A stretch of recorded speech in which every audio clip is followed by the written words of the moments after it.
Maligayang Pasko mga kababayan! Taon-taon, bahagi ng Kapaskuhan nating mga Pilipino ang Metro Manila Film Festival. Tinatampok sa MMFF ang mga pelikulang sumasalamin sa mga kwento ng ating pagkatao, pagsisikap, pagmamahalan at ng ating mga pamilya. Espesyal ang taong ito dahil pinagdiriwang natin ang ika-50 taon ng Metro Manila Film Festival. At ngayong MMFF 50, 10 pelikula na may ginintoang ganda ang magbibigay kulay ng ating Kapaskuhan. Mga pelikulang tunay namang maipagmamalaki sa buong mundo.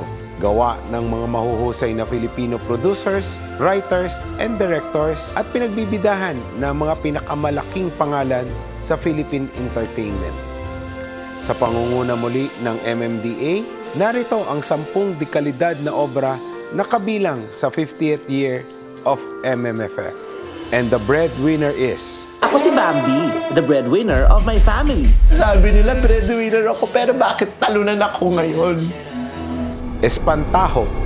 Lingapin mo ng mahabaging mong mga mata ang kaluluwa ni Pablo. Green Bones.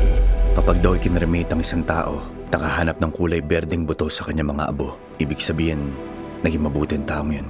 Himala, isang musikal.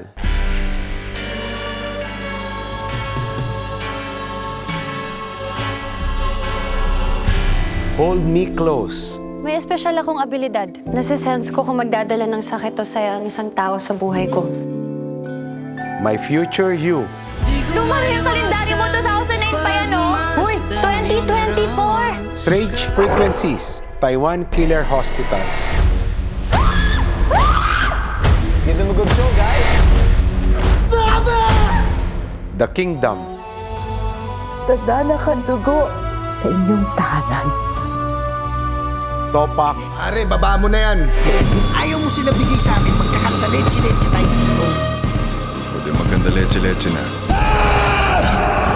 Uninvited. Eva Candelaria. Anong ginagawa mo dito, Eva? Tandaan mong mabuti ang pangalan ng taong papatay sa'yo.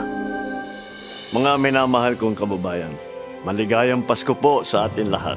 Ang panahon ng Kapaskuhan ay panahon upang lalong magsama-sama at magmahalan ang bawat pamilya at ang bawat isa sa atin. Ngayong Kapaskuhan, bibidang muli ang mga kwento ng ating lahi dahil ito sa espesyal na selebrasyon na ika-50 taon ng Metro Manila Film Festival na bahagi na ng ating buhay at kultura bilang Pilipino. Isama ang buong pamilya, buong barkada at panoorin ang 10 pelikula na handog ng MMFF. Mabuhay ang pelikulang Pilipino. Happy 50 years, MMFF! At muli, maligayang Pasko po sa inyo lahat.